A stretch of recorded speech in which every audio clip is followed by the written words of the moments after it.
Hello माँ बहन दीदी सभे के गोर लगतनी। बहुत पुराना समय के कथा बा जौन रउरा लोग सुनी। जिउतिया बाबा के कथा बाटे। कथा सुनी और सब्सक्राइब करी। बहुत पुराना प्राचीन काल के कथा बाटे। एगो चिल्हो रहली, एगो सियारिन रहली। एह पार गांव रहे आ ओ पार एगो बहुत बड़ा सा नदी रहे। नदी के किनारा एगो पाकड़ के पेड़ रहे। पाकड़ का पेड़ तर चिल्हो ऊपर रहत रहली या सियारिन नीचा ओकरा खोइला में रहत रहली।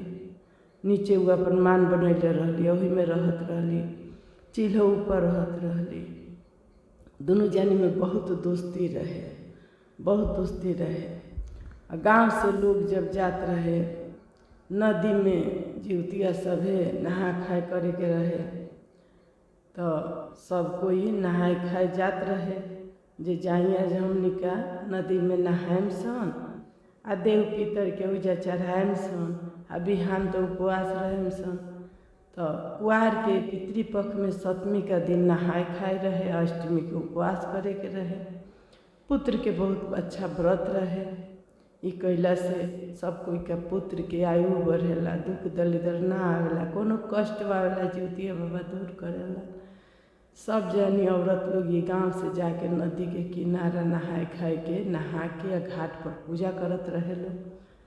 कहली सियारिन कि ए सखी देख ना जे आज काहे लोग इतना नदी किनारा जुटल बाटे, का बात बा तनी तू पता करबू। सियारिन कहली कि हम कैसे जाए, हम तो जाए तो लोग कही कि हमरा के काटही आवतिया तो हमरा के लोग चहेट के मारे लगी, खेद दी हम सुन ना पाए। कहले कि ई बात बा, तब रोको हम ही पता करतनी जे का बात बा। चिल्हो ऊपर से गली उड़ते उड़ते आ जाके उजा बैठ गई। बैठली, देखली कि सब लोग नहाए खाए के नहा के घाट पर जिउतिया बाबा के खरी तेल देता, कोई अच्छा चढ़ावता, कोई मिठाई चढ़ावता, धूप अगरबत्ती चढ़ावता, सभी पूजा करता। चिल्हो पूछली कि ए बहनी ई का करता लोगन, हमरो के बताओ जे हमू समझी ई का चीज हो। तो सब औरत लोग बोला कि देखा चिल्हो ई तू का जानबू, तो पुत्र के व्रत ह। अपना पुत्र खातिर सब आदमी हमनी घाट में नहाता निसन। आज नहाए खाए बा, जिउतिया है, जिउत पुत्र है, जिउतिया बाबा के पूजा करता निसन।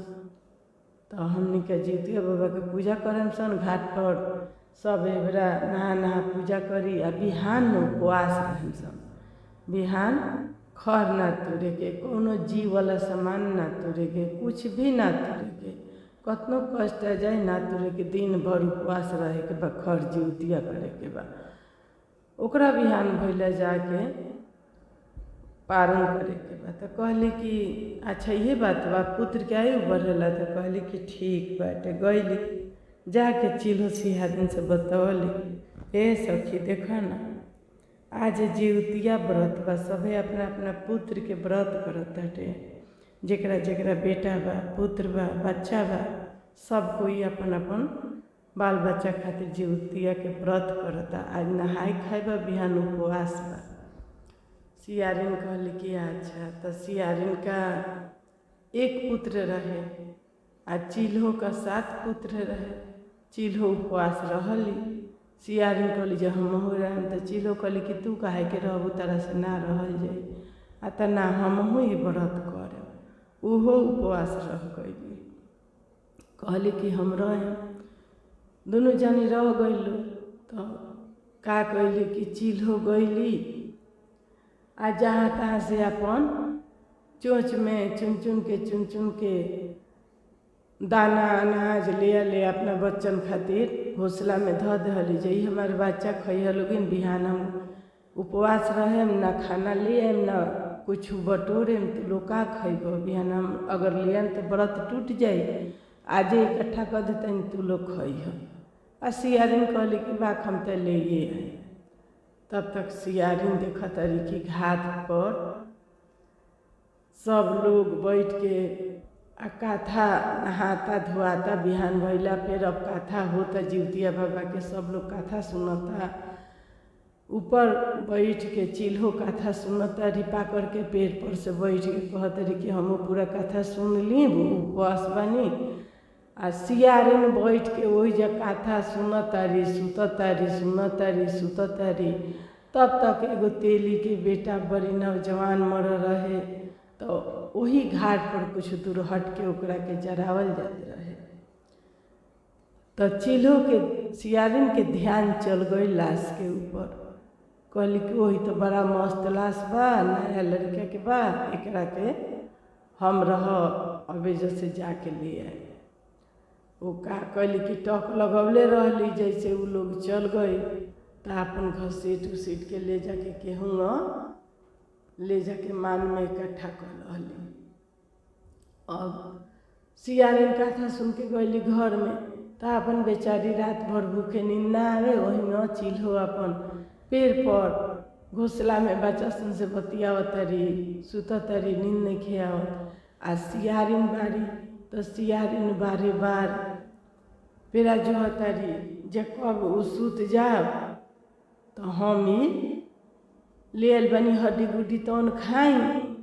तो चिल्हो तो सुतत नहीं खी, चिल्हो का तो नींद नहीं खे लागत। तो पूछतरी कि ए चिल्हो सुत गईलू? आ तो ना हो नहीं खे नींद लागत, का कहत? तो कुछ ना, यहीं पूछत रहनी कह के उ फिर दमी का छले। फिर देखस कि अब पूछली सुत गईलू तो खाए, फिर पूछतरी। तो फिर कहतरी कि ना ए सखी सुतल तो नहीं खी, नींद नहीं खे लागत। फिर चिल्हो सियारिन अपन चुपचाप दमी कछले बारी, पेरा जोहतरी जे कब चिल्हो सुतस। तब कहली चिल्हो कि कोनो बात बा का जे बार बार हमरा के टोकतिया, टोकतिया तो हम बोलबे ना करेम। अब बहाना करम कि हम सुत गईनी, आ तब देखी जे का करतारी। पूछली ए सखी ए चिल्हो सुत गईलू? चिल्हो ना बोलली। तब सियारिन जल्दी जे सुत गईली, का कली सियारिन के बैठ के कटर सब हड्डी मांस लगली खाए। तब पूछतारी जे सखी का बाजता हो, ए सखी का बाजता? आ तो का बताई हो, उपवास बानी तो सब हाथ गोड़ के हड्डी टटाता, उहे एने से एने सुततानी तो पटपटाता, इहे बाजता। आ तो तू डेराइले रहिया हो, ई बारा पुत्र के व्रत ह, कुछ छुअल उअल ना जाला, बचा के कइल जाला। आ तो ना उ सबके कोनो बात नहीं कि हम कुछ खात पियत नहीं कि हम बचा के बानी। आ जब फिर चिल्हो सुत गईली, बस सियारिन रात भर खैली, भोर हो गई तब ले बाल बच्चा के लेके उहे खातारी पियतारी। आ चिल्हो दौड़ल गईली एगो ग्वाला का घरे जाके कहली कि ए ग्वाला भाई हमरा के 2 बूंद दूध दे दो, हम अपन व्रत खोलेम।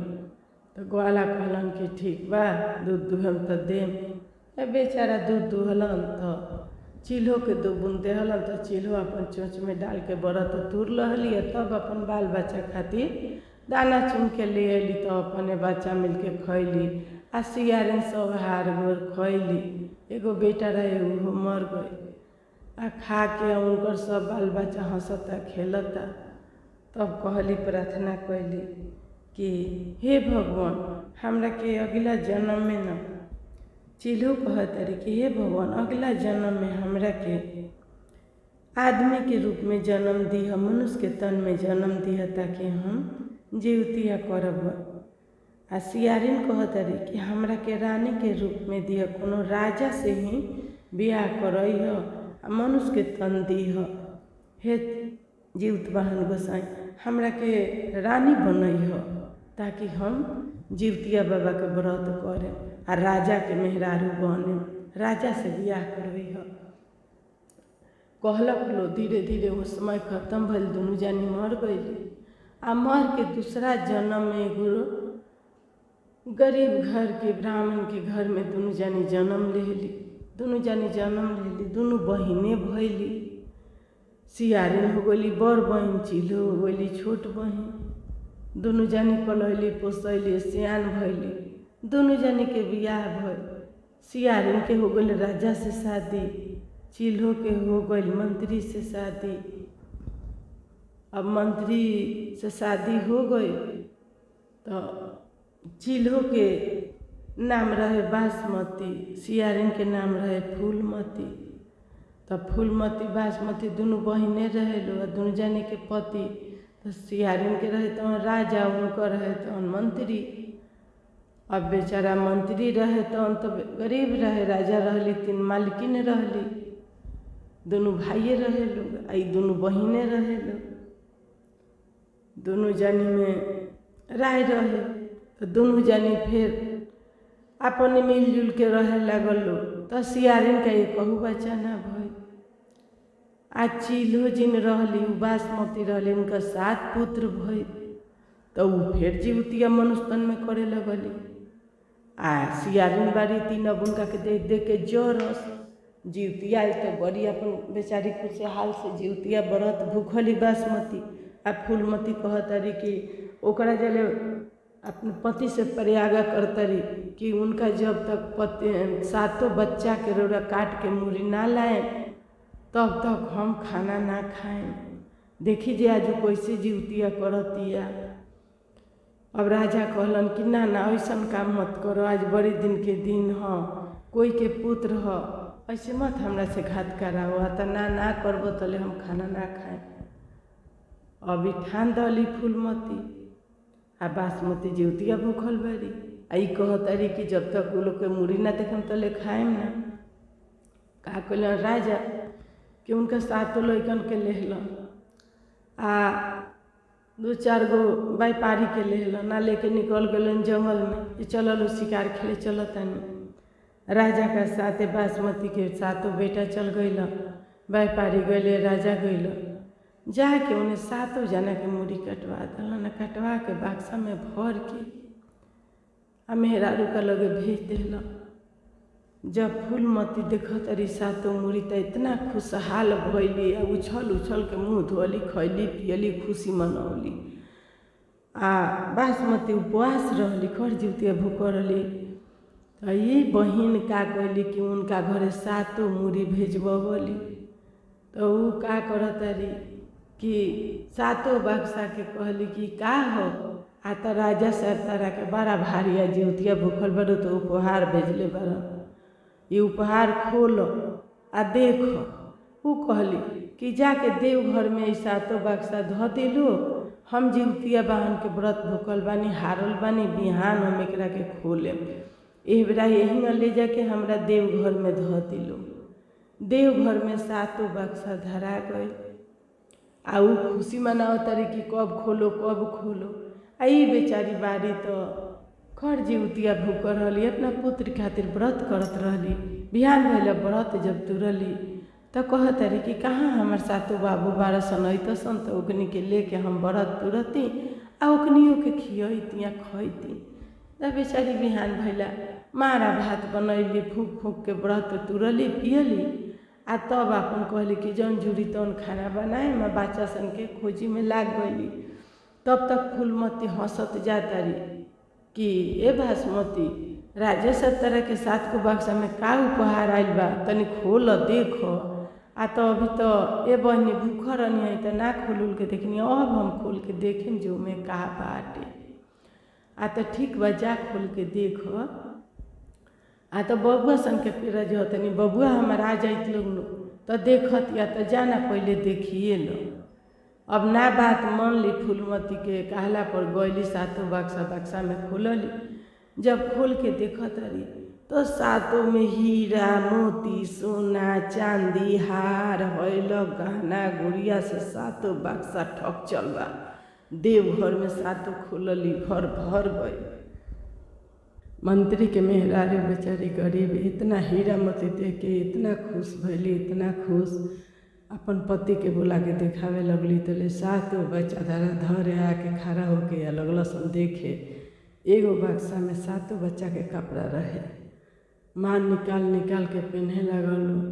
अब तो फूलवती के इतना ना दुखित मन भइल, इतना दुखित कि रोए लगली।